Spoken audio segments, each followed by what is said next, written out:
I wonder what else is out left there, because the Beatrix is out, the Brody is out, Matilda. they themselves panned out the carry and the 1-1. Are you seeing a carry here? Oh, rather a Matilda? Yeah, I'm thinking There Matilda and Blacklist International lock it up. The Bennyqt too earlier on. They need a physical damage threat.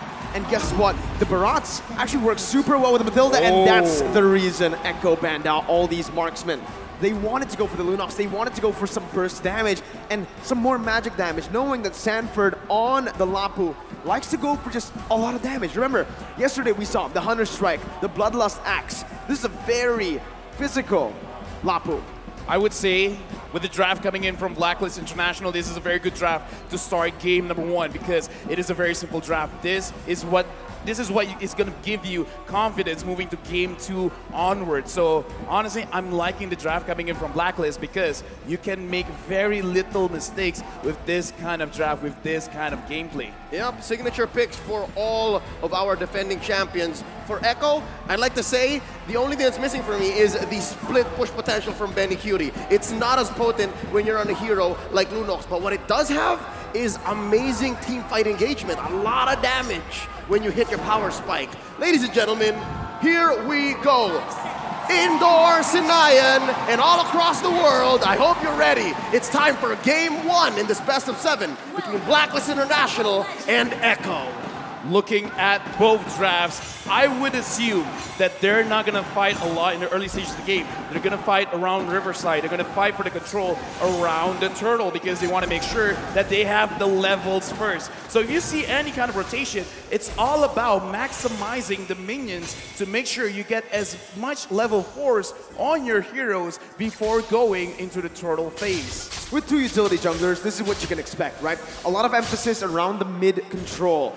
Why? To control the neutral objectives, like you mentioned earlier. Mid-control plays such a huge impact in this game, and you can already see for both of the teams, Venus and Hadji, Sanji and Yawi, they're focusing a lot, putting a lot of resources down into that mid lane to create some more pressure, but still, it's Blacklist International who secure the Lethal Wanderer.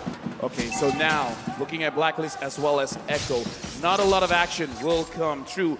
I'm thinking they got to find a way for Echo to get Yawi onto level 4, because that is a very big ultimate to have in the turtle fight. It's coming up in roughly 36 seconds. So Echo as well as Blacklist International, both teams, we saw in the best of 5 before, they like to see what the opponent wants to do first. Blacklist is asking Echo, Echo is asking Blacklist. Now Yawi, he might get engaged for a little bit. He does have the flicker here, pops the flicker just to escape. Blacklist International with a resource advantage before the first turtle spawns in 15 seconds. That's going to be Blacklist here, knowing that they can buy time, but up top, Benny already caught low, flickered out of that. Blacklist International now with 2 advantages in terms of resource, and maybe even Oheb can rotate down below. Oh, but there's 3 members from Echo here. Sanji still clearing the wave. Karltzy dashes on out. Sanford setting it up. Turtle less than half health. That's going to be the final blow by Edward. Karltzy going to be stunned up, but has the heavy spin. It does not matter. It's the first blood picked up by Echo, but the turtle will be slain by Blacklist International. Killed or objective. Benny going to be slain in the gold lane. Blacklist strikes back, making it equal. 2 ults spent by Blacklist up top. Echo takes 2 down in the bottom, but they do get Turtle. I'm talking about Blacklist. Was that worth it, LaFell?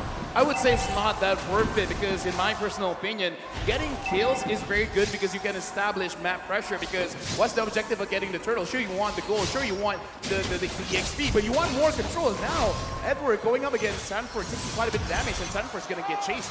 Circling Eagle onto Sanford here. Hadji does not have the airstrike. Down to basic attacks coming in. Sanji not going to be here to help him in time. Sanford falls in the XP lane. The Festival of Blood lifesteal is just not enough at this level. 3 minutes in, and I'm not sure if there's enough. Yeah, no, none at all into the emblems. Benny though, look at that. That's going to be the damage coming in. The Numinal Blast charged in, but knowing that Oheb has the Purify, they decide not to commit just yet.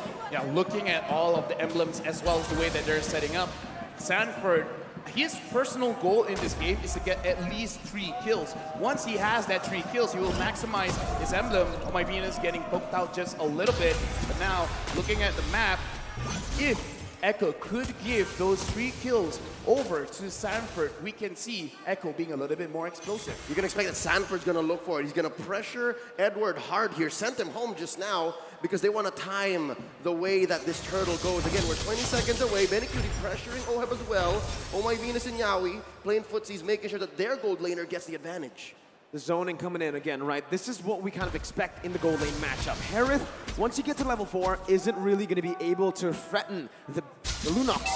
And even in the XP lane, we saw that Edward was winning early on, but now that Sanford has gone that level 4, has gone a few items down, it's a bit tough for Bennyqt. Oh, turtle already spawned. Karltzy spots out Hadji. Yeah, there's the RWM. Not going to be able to find anything else though. The stun does connect with the feather airstrike connecting onto Sanford. The Petrify locks him down. Edward finds the pick up. Blacklist International now with a man advantage. Rotating around the turtle, circling Eagle onto Yawi. He's going to be able to find his stun. Karltzy jumping in. Moving up, Black Charge with the Flicker as well. Oheb with no Purify here, doesn't use it just yet. Why still winning the Retribution battles at the top? This is on force. Now Yawi going to be able to dodge away for now. That's a lot of burst damage as Yawi will be slain by Edward. Echo losing out in the straight. Blacklist has amazing battlefield awareness. They knew exactly where every member of Echo was. They almost threatened orange steal from Karltzy, but they're not done. A stun and a knock-up. It's still Matilda Airlines here for Blacklist International. Blacklist is showing what they want to do with this draft. You want to establish control. You want to make sure that the Riverside, you're winning. And the specialty of having a Matilda is when someone overextends, they're not really overextending. In their previous fight in the Turtle, they were very focused. What do we want to do? Turtle first, but now they want to kill. And they get it, right? It's onto Venus, the roamer. Anything that Echo can get here in the first 5 minutes, they will. In the first 2, they were willing to trade and get some advantages, but now wait, a stun onto Oheb, forced out the Summon Force. Pops the Purify as well. The real world inflation almost catches Oheb, but he is able to get out of that one. Hadji rotating towards the gold lane with a feather airstrike to clear it out, protecting his tier 1 up top. This is difficult because we said for Echo, for them to win, they have to win the lanes. Here in the early game, not exactly the story because Blacklist now ahead maybe 1.5K. LaFell, what's going on? I would say it's not enough because Blacklist, they understand this as well. So as long as they delay, as long as they wait for Oheb to get 2 items, then it's basically they're already doing at least half of their win condition. So it's not about Echo not doing it. It's more about Blacklist saying this time and time again, we understand how your draft works, so we're just going to play around it. So even though, okay, so here's the thing. Echo, they needed to win by 2K, by 2,000 gold. That's LaFell's threshold. So if Blacklist having 1.5K lead ahead, they're really at the driver's seat. Well, right now, it does seem that way, but Echo are going to be able to force it out. Oheb going to be caught low, but Venus comes in to save Oheb again.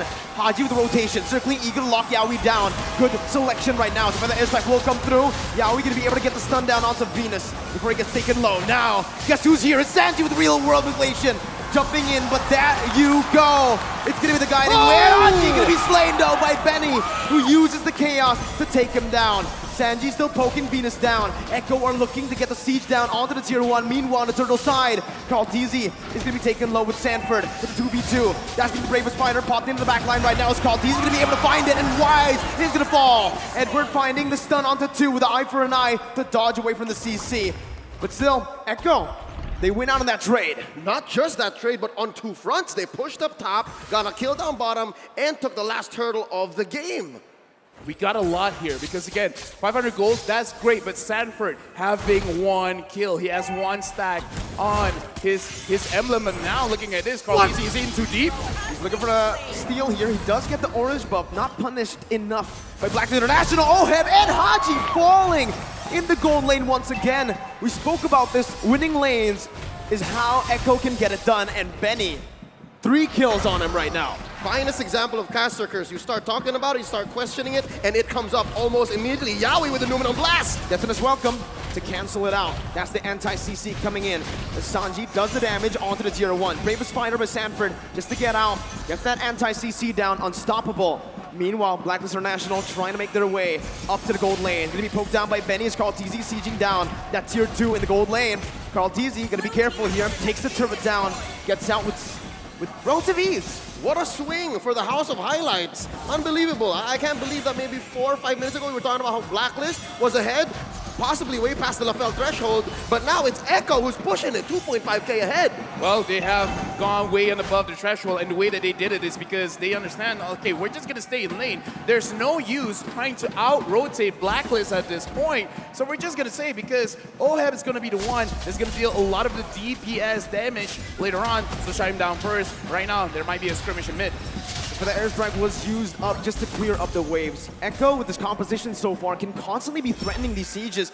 And also, they can also be looking for a lot of plays on the map. A lot of kill pressure here in their lanes. Yep, and that's why they're ranked first in average kills so far, 16 plus, because the way that they attack the game, the way that they approach it with their strategy is they want to convert from kills. They don't want to take objectives only. They want to win first and then go from there, which is, I think, what they're doing here. They're baiting the Lord. This is a Lord dance if I've ever seen one. Oh, Sanji's taken low. Edward jumps in, but Sanji flickers out for the final blow. The Petrify still available by Edward right now as he uses eye for an eye, but Sanford notices that. Jumps in with the bravest fighter. A lot of resources spent already as Wise looks for a better position. Hadji going to be able to actually dash in with wings by wings as that's the Illuminati Blast connecting onto Edward. Edward going to be taken low, taken down by Sanford. And that's going to be a 50-50 play around the Lord. Wise here versus Karltzy, and Karl takes it down. There's a bond force by Oheb. Not enough to deal the damage right now as Yawi's going to be able to get the stun down onto Hadji, who's going to be able to dash out of that one with wings by wings. Feather airstrike to snipe Sanji down. Benny! With the dash, takes the kill onto Hadji. Was that Bennyqt DD? No, didn't even need the flicker. Dude, that was Bennyqt.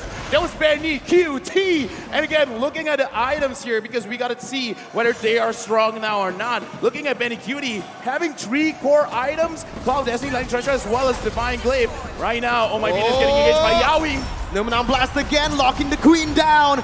Venus gonna be chased down under the tier 2. Wise here providing the support. Karltzy looking for an angle, but will back off for now. Tier 1 falling in the mid lane. Echo pushing the pace and the tempo. Thou shalt not take my queen, says Wise.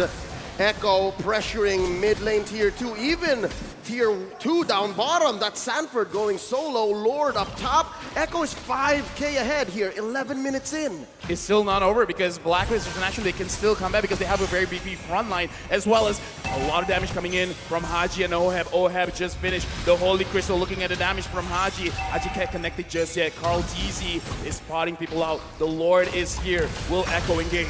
They will. Illuminati Blast charged up already. Just to zone the other members away. As Oheb jumps in with his on force. Wise in the front lines, providing the support. Real world manipulation, baited in. Sanji not dealing enough damage for now. Blacklist just backing off. Echo doing the same thing. Noticing they have the lead. It's disciplined plays from Echo. Relatively safe defense and siege from Echo. They did their best to get the most out of that Elemental Lord, but we have a Luminous one possibly coming up in a minute and a half, forcing out a feathered airstrike. Echo is relentless. They're not leaving. Yeah, but look at the way Blacklist, they're defending themselves because they're not necessarily sacrificing their own HP just to defend their base. Like, they're defending everything without taking too much. So now Blacklist, they're preparing themselves. In case Echo wants to engage, they can fight back. The problem is, Echo, they're not engaging. They know that they have a lead and they're not going to lose the lead.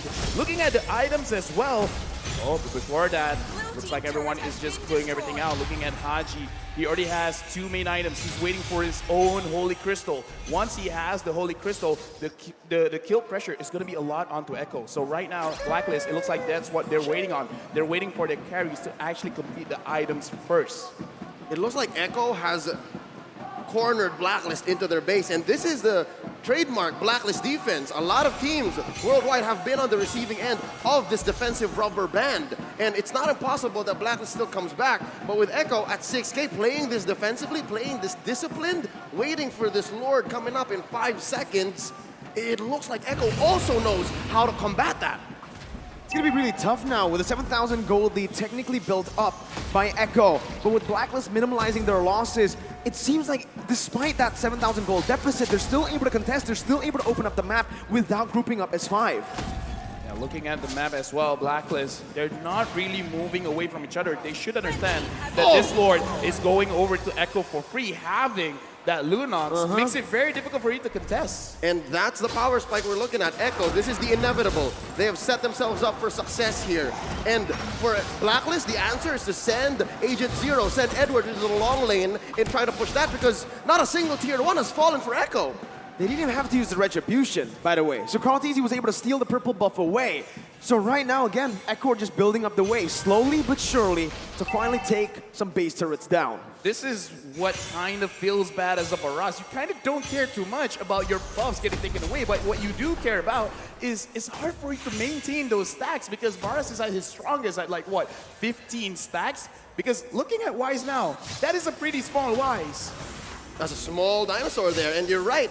While Echo's taking away even the small camp, the small creeps in Blacklist jungle, and then freezing the waves, waiting for it to sink with this Lord, then this is the best that Blacklist can do. Oh, there's a couple of ults spent in. Oheb very low. And we're gonna be caught on the Luminon Blast as Benny jumps in with the damage! And that's the combo, the notorious one. As Echo now looking for the siege into the base turret in the mid lane. Lord still marching in the top lane. Concealed play gonna be popped in. Echo looking for more. That's the airstrike popped in, but look at Sanford, he flickers under Hadji, but he's gonna be able to get out for a bit. Hadji gonna fall. The circling eagle does not save the queen. Oheb, the last man standing, but Echo will secure game number 1. Ang limang Echo fans make noise all around.